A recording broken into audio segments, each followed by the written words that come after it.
रामकृष्ण हरी. अशी वाजणार आहे का तुतारी?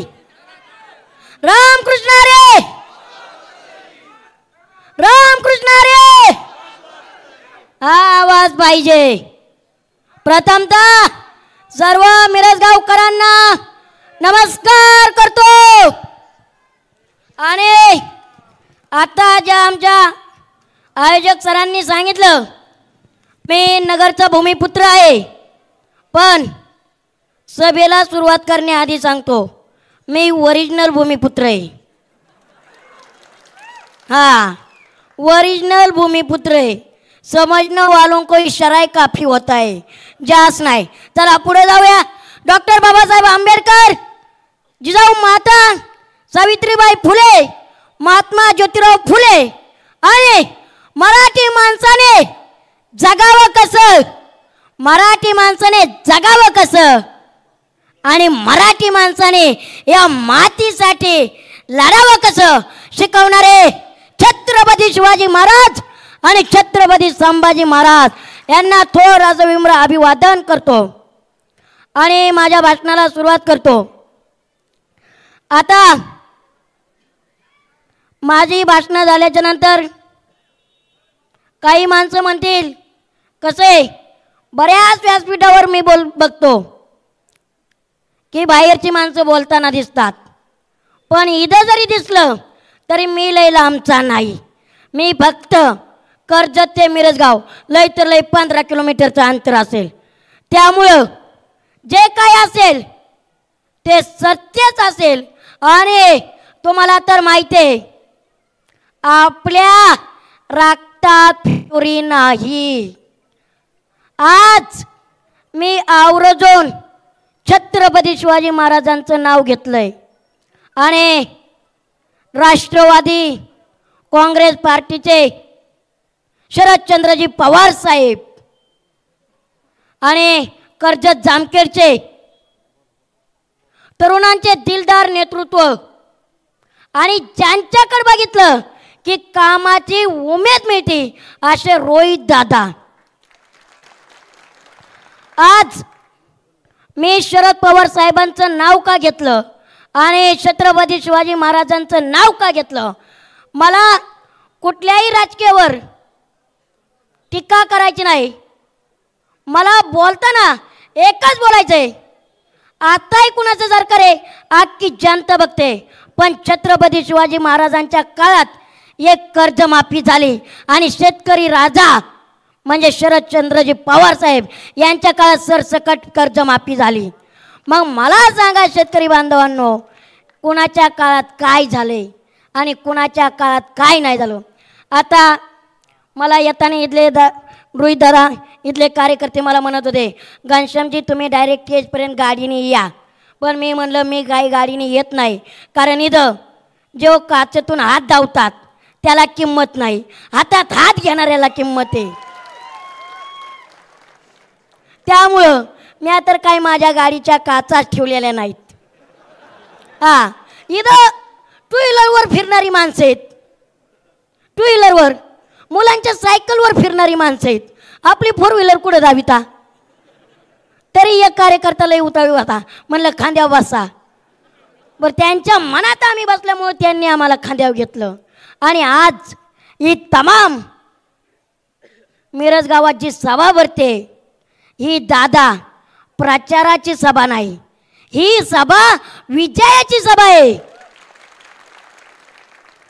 कारण आताही मी कुठल्याही फकड्याने उठावं आणि म्हणावं, घनश्यामजी तुम्ही महाराष्ट्राचा अंदाज सांगा. मी अख्खा महाराष्ट्र फिरून आलोय. इथं बसल्या बसल्या रेकॉर्ड आहे आपल्याकडं. इथं बसल्या बसल्या आपण फेक नाही, आपण ओरिजिनल आहे. 2 मिनिटात अख्खा बायोडाटा जसा नवरदेवाचा तयार असतो ना तसा उमेदवारांचा तयार आहे आपल्याकडं. हाँ, हम खडे तो साला सरकार से बडे. इथं बसल्या बसल्या आहे, आपण उगच नाही. त्यामुळं रोहित दादा करायचं एकच कारण सांगतोय. रोहित सगळे शांत राहा, गडबड गोंधळ नकोय. पैसे देऊन आणलेलं नाही. आपण दादांवरती प्रेम करून आलेलो आहात.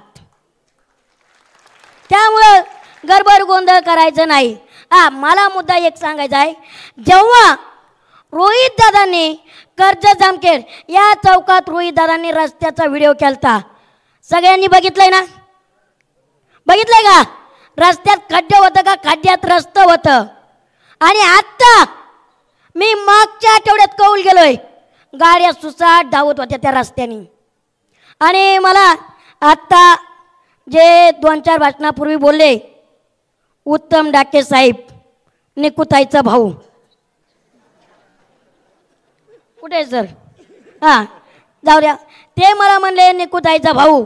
पण आज मी तुम्हाला एक सांगतो, निकुताईचा तर भाऊ आहेच, पण रोहित दादांचा लहान भाऊ म्हणून एकच सांगतोय.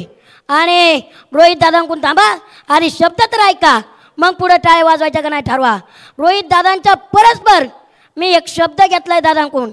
आता कोणी MIDCत हातटाळा घातला, कोणी नाही घातला, हे आपल्याला सगळ्यांना माहिती आहे. आज तरुणांना रोजगार मिळाला असता. पण एकच सांगतोय, रोहित दादांचा लहान भाऊ म्हणून सांगतोय आणि मिरज गावच्या स्टेजवर तुम्हाला शब्द देतोय, जर आता गुलाल पडला, ज्या दिवशी गुलाल पडन त्याच दुसऱ्या दिवशी कुणी फक्त फकडीने हारून दाखवा, MIDC झाल्याशिवाय राहणार नाही. कारण आज फक्त परत हारून दाखवा. आता दम नाही, आता हारू शकत नाही. आता तरुणांचा रोजगार हिरावून घेऊ शकत नाहीत. तुम्ही राजकारण करा, पण कुठल्या पद्धतीने करताय याला थोडी मर्यादा ठेवा. आणि रोहित दादा, आपल्याला पहिलं काम करायचं असेल तर आज तरुणांच्या बेरोजगारीचा प्रश्न आहे. जे आज तरुण जर आज रोजगार असतं तर आज आम्हाला 1,500ची वाट बघावं लागली नसती. माझ्या बहिणींनो, तुम्ही सर्व शेतकरी बंधू आहात, मला सांगा 1,500 काय होतंय? काय होतंय 1,500? होतोय फायदा? बरं व्हाय ना का? योजनेचं नाव काय? लाडकी बहीण योजना. मग रोहित दादा, योजनेचं नाव आहे लाडकी बहीण योजना. योजना कुणाला पाहिजे? सगळ्यांना पाहिजे का नाही? आता या म्हातारी आजीचं वय नाही का? या ताईंचं वय बसत नाही का? यांचा अंगठा लागत असेल ना. मग तरुणांनाच काय लाडकी बहीण योजना, महिलांनाच काय लाडकी बहीण योजना? बेसिक विचार करा. आज कापूस काय आहे, आज कांदा काय आहे? तुम्ही लाडकी बहीण घेताय म्हणजे आमच्या टाळूवरचं घेताय, म्हणजे एकीकडे आमचंच घ्यायचं आणि आमचंच मागायचं आणि परत म्हणायचं पवार साहेबांनी काय केलं. अहो, पवार साहेबांनी जरी काही नसलं केलं तरी शेतकरी मरून नाही दिला. शेतकरी मरून दिला का? आज मला तरी वाटतं बाबा, मोदी साहेबांचं स्वप्न साकारच होतंय, पवार साहेबांचं स्वप्न साकार होत नाही. हम नाही खाऊंगा और नाही खाणे दूंगा. कुठं खाता येतंय? तेलाचं डबं वाढविल्यात, बाजार तर गेल्यातच. आमची तरुण पोरं चौकात काळ्या कुत्र्याच्या माग आहेतच. करणार काय? पर्याय नोकऱ्या गुजरातला आहेत. इथं माणूसच नाही ना काम करायला. जे इथं आमदार खासदार आहेत ते मुंबई जाऊन बसतात आणि जे इथं बसतात त्यांना भूमिपुत्र म्हणत नाहीत. जे इथं बसतात, जे आपल्याला टीका करायची नाही, आपल्याला सत्य परिस्थिती सांगायचे, जे झालेत ते मुंबईत आहेत आणि जे बारामतीचे आहेत ते इथं आहेत, पण भूमिपुत्र नाही. मग आता मला खरं सांगा, भूमिपुत्र कोण आहे? आवाज. सगळ्यात महत्वाचा मुद्दा. आता आणखीन एक माझ्या शेतकरी बांधवांसाठी एक प्रश्न सॉल्व करून जातो. सगळ्यांना संभ्रम आहे. आपण कधी लहानपणी भांडे कुंड्याचा खेळ पाहिलाय का? भातुकली भातुकली सगळ्यांना माहीत असेल. जेव्हा महाविकास आघाडीत आहेत तेव्हा ही भ्रष्टाचारी, महायुतीत गेले की शुद्ध. आज जनतेला प्रश्न पडतोय का यांच्याकडे अशी कुठली पावडर आहे? डायरेक्ट शुद्ध, वॉशिंग मशीन पेक्षाही शुद्ध, की महिलांना कपडे धुवायचीच गरज नाही, डायरेक्ट नेता स्वच्छ धुवून येतोय. कुठं चाललंय राजकारण? काय चाललंय? आज शेतकरी मरतोय त्याचा विचार नाही, आज सर्वसामान्य जनता वरपळती त्याचा विचार नाही. आज कांद्याची काय परिस्थिती? मला एक सांगायचं आहे मिरज गावकरांना की ही आमदारकीची तर निवडणूक आहेच, पण इथे जोपर्यंत आपल्या नगरला लाल दिवा येत नाही तोपर्यंत शांत बसायचं नाही कुणी. सगळ्यांनी ही एकी आशिष दाखवायची आणि जिद्द ठेवायची. आता सगळे म्हणतात आता नेत्यांच्या गाड्यांच्या काचा खाली होतील, पण आता काचेला महत्त्व नाही द्यायचं तर नेत्याच्या हाताला महत्त्व द्यायचं. आणि परत एकदा महाराष्ट्रात महाविकास आघाडीचं सरकार आणल्याशिवाय शांत बसायचं नाही. आणि तुम्हाला माहिती आहे आज खास मी मतदारसंघात आलोय, जेव्हा 2019ला मला अजूनही तो दिवस आठवतोय, कर्जतमध्ये आपण रोहित दादांचा पहिली सभा गेलते, तेव्हा तुम्ही आपल्या जनतेच्या तुम्ही सर्वांनी रोहित दादांच्या पाठीवर गुलाल टाकला होता. आणि येणारी तारीख सुद्धा आज विजयाची ठरली पाहिजे. त्यामुळं सगळ्यांनी बोलायचंय रामकृष्ण हरी. आता काय अनेक मुद्दे आहेत, पण आपण कसं बघायचंय त्या मुद्द्यांकडे हे आपण ठरवायचंय. कारण आज शेतकऱ्यांना बघायचं असेल, शेतकरी जागवायचा असेल तर पवार साहेबांशिवाय पर्याय नाही या महाराष्ट्राला. आणि मग आम्ही मुद्दाम एक उल्लेख केला, मी दादांचा तर भाऊ आहेच, पण आता सगळ्यांना परत एक प्रश्न पडला असेल, आता दादांचं वय कुठं, आमचं वय कुठं, वयाचा मॅच बसतोय का नाही. पण तुम्हाला माहिती आहे पवार साहेबांच्या पक्षात वयाला महत्त्व नाही, कर्तृत्वाला महत्त्व आहे. त्यामुळं गेले ते कावळे, हे राहिले ते मावळेत. छत्रपती शिवाजी महाराजांकडं लढायला लय माणसं नव्हती, पण गनिमी कावा करायला लय हुशार होती. तसा एक आपल्यासाठी निवडणूक धनशक्ती विरुद्ध जनशक्ती आहे, आणि जनशक्तीची पावर आणि ताकद दाखवायची वेळ आलेली आहे. आणि ती ताकद फक्त तुमचीच आहे. आणि अजून एक सांगतोय, ज्या आमच्या बहिणी म्हणतात ना लाडक्या बहिणी ना, ती आता बंद होणार आहे. मी सांगतो, कारण तुम्हाला माहिती मी बोललो म्हणजे बोललो, मी अभ्यास केल्याशिवाय बोलत नाही. आता शेवटचं तुम्हाला 2 हप्ते आहेत, ती बंद होणार आहे. त्यामुळं मतदान जरा व्यवस्थित करा, नाहीतर तुम्हाला नाही काय कळत. आणि आमच्या दाजींची कंबर मोडू द्या धनाधन धनाधन. त्यामुळं बहिणींची पावर. आणि आता मला सांगा, बरं झालं मला बहिणींचा मुद्दा आठवला.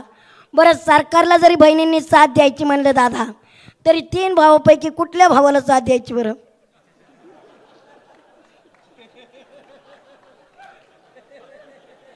कुठल्या भावाला साथ द्यायची बरं? तिघांना द्यायची 500 500 500 500. कसं रे परपंच चालायचा? दिवाळीला ह्योच प्रश्न पडला होता ना, कुठल्या मामाच्या दारात जावा, कुठल्या मामाच्या दारात जावा, कुणाला मागावा बरं? ज्यांना मागावते नोटिसेबल, ती सगळ्यांच्या एका मिरीच्या विचाराने चालत आहेत. हे मारू काय सही, मारू काय सही, नाही सही मारावं तर जीव दागदुख होतोय, मारावं तरी इकडं सही मारावा. आणि आता मला आणखीन एक महाराष्ट्राला आणि तुम्हाला सर्वांनी एक प्रश्न विचारायचा आहे. आता मी महाराष्ट्रात फिरतोय, सगळ्यांनी म्हणायचं हिंदुत्व धोक्यात आहे, हिंदुत्व धोक्यात आहे. मला त्यांना सांगायचंय हिंदुत्व धोक्यात नाही बाबांनो, तुमचा पक्ष धोक्यात आहे. हिंदुत्व धोक्यात नाही, पक्ष धोक्यात आहे. त्यामुळे हिंदुत्वाच्या नावावर राजकारण करू नका, विकासाच्या मुद्द्यावर राजकारण करा. लढायचंय तर विकासाच्या मुद्द्यावर लढा. आज भल्या भल्यांना या निवडणुकीत घाम फुटलाय. मला तुम्ही सांगा, जाऊन द्या 1,500 बी ग्रामीण भागातलं ईद, आज 1,500 बी ग्रामीण भागातलं ईद, तर मी मान्य करतो दिलाय ना, महिलांचा फायदा होतोय. पण आता या महिन्यातच का दिली, 2 महिन्यातच का दिली? मागच्या 5 वर्षात बहिणी कुठे होत्या? तवा नाही का दिसल्या बहिणी? हा, तवा बहिणी कुठे गेल्या? तवा दाजी दिसलं नाहीत, तवा बहिणी दिसलं नाही, गुजरातला प्रकल्प नेतानी भाऊ दिसलं नाहीत. आता सगळं दिसतंय. आणि आणखीन मी सांगतो 23 तारखेच्या नंतर तू बरंच काही दिसणार आहे, बरंच काही. कारण ही जनतेची ताकद दिसणार आहे. आज महाराष्ट्रात कुठेही गेलं तरी म्हणतात, पहिले म्हणायचे भाजप आनेवाला आहे, भाजप आनेवाली आहे, पण आता म्हणतात भाजप हटाओ देश बचाओ. कारण त्यांना कळले पवार साहेबांची ताकद काय आहे. पवार ही नाम भी काफी होता है आणि डर भी काफी होता है. आणि म्हणून स्वतः दादा कधी बघितले का पंतप्रधान साहेबांनी सभा घेतलेल्या? आता स्वतः पंतप्रधान साहेब सभा घेत आहे, पण किती सभा घेऊ द्या उपयोग होणार नाही. आता फक्त पवार साहेब म्हणजे पवार साहेबच. महाराष्ट्रात एकच पॅटर्न चालणार, महाविकास आघाडी. आता मला एक बोलायचंय, त्याशी बरं करू जरा, मी त्याशी एका जिल्ह्यात होतो, XY जिल्ह्यात नाव सांगणार नाही. आज ही मावल बघून मला तर वाटतंय दादांचं प्रेम इतकं जास्त झालंय, स्टेजवरच नाही तर माणसांना बसायला सुद्धा जागा राहिली नाही. म्हणजे हीच आपल्या विजयाची ताकद आहे. मी आता कसं आहे ज्या सांगणार नाही, पण तुम्ही कधी सर्च करा की मी जिल्ह्याचं सुद्धा नाव सांगणार नाही. तिथं मोदी साहेबांची सभा होती आणि तिथं सभा असताना प्रत्येक BJPच्या कार्यकर्त्याला काय सांगितलं असावा, प्रत्येक BJPच्या माणसाला प्रत्येकाने 25-25 माणसं, 25-25 हजार माणसं आणायची. कुठून आणायची? कशी का ना? गर्दी करा. एवढं सोपं आहे का? त्या बिचाऱ्यांनी नेली ना, पण त्यांचं काही नाही. आली चिठ्ठी, चिठ्ठी आली, चिठ्ठी, अरे नाही नाही नाही नाही, लाडकी बहीण योजना. मला काय म्हणायचंय, आपल्याला चिठ्ठ्या आणि आपल्याला योजना सांगायची गरज नाही. कारण आपण योजने सांगणाऱ्यातले नाही, तर योजनेचं काम करणारी माणसं आहेत. तुम्हाला एकच सांगतोय, जेव्हा राष्ट्रवादी म्हणजे महाविकास आघाडीचं आणि पवार साहेबांचं, उद्धव साहेबांचं आणि राहुल गांधी साहेबांचं सरकार येईल ना, तेव्हा याच महिलांना शेतकऱ्याच्या तर पिकाला भाव देऊच, पण महिलांना 3,000 रुपये पण देणार आहोत. ती बी असं नाही ही आजी आहे म्हणून हिला नाही, सर सकट. कारण पवार साहेबांचा पॅटर्नच आहे. असं थोडं नाही जमत, दिलं तर डायरेक्ट सर सकट, नाहीतर नाही. आणि त्यामुळे म्हणतोय आपण सुद्धा मतदान करताना सर सकट करायचंय. आणि इथं मिरजगावकरांनो, या मतदारसंघातून रोहित दादाला कमीत कमी जास्तीचं लीड पाहिजे. आणि कर्जत जामखेडमधून बाकीच्यांनी लंकेश साहेबांनी सांगितलं 1 लाख, पण मी म्हणतोय 1.5 लाखाने रोहित दादा आगे बढ़ने चाहिए, 1.5 लाखाने निघाले पाहिजेत. कारण आपल्याला आमदार बळच आला म्हणायला नाही पाहिजे, घासून नाही टाचून नाही तर वाजनात यायला पाहिजे. तर आमदार जसं कामं कशी वाजनात येत तसंच. आणि आणखीन रोहित दादांना मला एक विनंती करायची, तुम्ही जेव्हा मंत्री होता तेव्हा आधी माझ्या मायबाप शेतकऱ्यांचा विचार करा हो. त्यांच्या ताटात सोन्याचा घास दिसला पाहिजे एवढं तुम्हाला सगळ्यांना सांगतोय. आणि मिरज गावकरांनो, तुमचं सर्वांचं मनापासून आभार. जय हिंद, जय महाराष्ट्र. सर्वांना मनापासून धन्यवाद. रामकृष्ण हरी, रामकृष्ण हरी. धन्यवाद. घनश्यामजी, मिरजगावकरांच्या मनामध्ये काही प्रश्न आहेत. आता विलंब इतका झाला, इतके प्रश्न साचलेत, पण घनश्यामजींना बोलायचं का? कोणाला वाटतं बोलावं? जरा वाटतं का बोलावं? वाटतं का एखादा प्रश्न त्यांना विचारा वाटतो का? तर त्यांना प्रश्न तुम्हाला असा आहे की तुम्ही महाराष्ट्र राज्याच्या कानाकोपऱ्यामध्ये जाता, तर सध्या पक्षीय वातावरण कसं आहे? कोणत्या पक्षाला वातावरण अनुकूल वाटतंय तुम्हाला?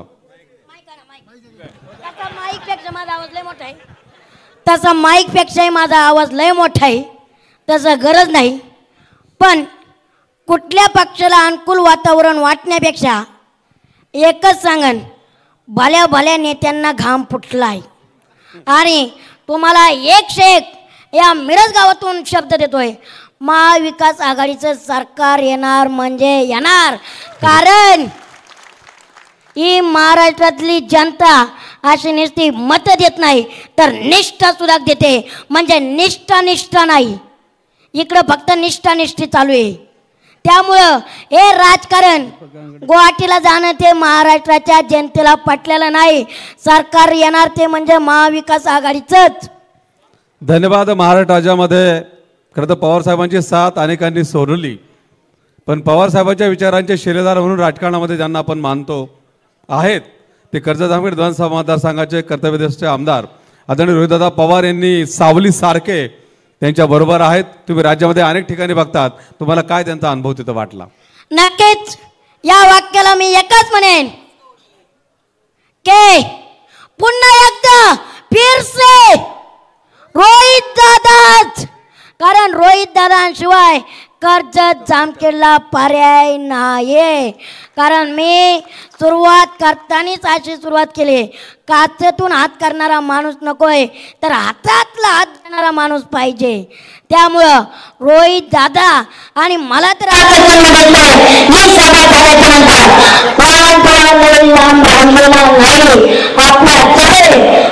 आपण तिथं जाणं गरजेचं आहे. कारण कर्जत जामखेडला जितक्या आपल्याला आमदारांची गरज आहे तितकीच रोहित दादांची सुद्धा गरज आहे. आज आपण विकास काय असतो तर विकास पाहायला मिळतो. अजून काय प्रश्न आहे? धन्यवाद. काय नाही झालं, फक्त तुम्ही पाय जोडा, तुमचे दर्शनच घ्यायचं राहिले. आता टाळ्यांचा गजर त्यांच्याकरता करूयात. कसं आहे, आम्ही सगळ्या प्रश्नांची उत्तरं क्लिअर केल्याशिवाय मी पुढे जात नाही. कारण मी ओरिजिनल भूमिपुत्र आहे. कारण तुम्हाला माहिती आहे की मी तुमचे जे प्रश्न असतील त्याचं निवारण केल्याशिवाय राहणार नाही.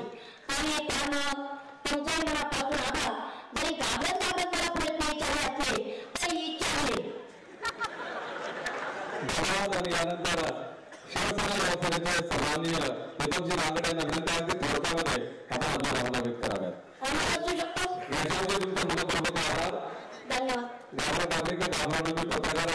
तुम्ही काय काळजी करू नका, मी घाबरत नाही, मी घाबरवतो.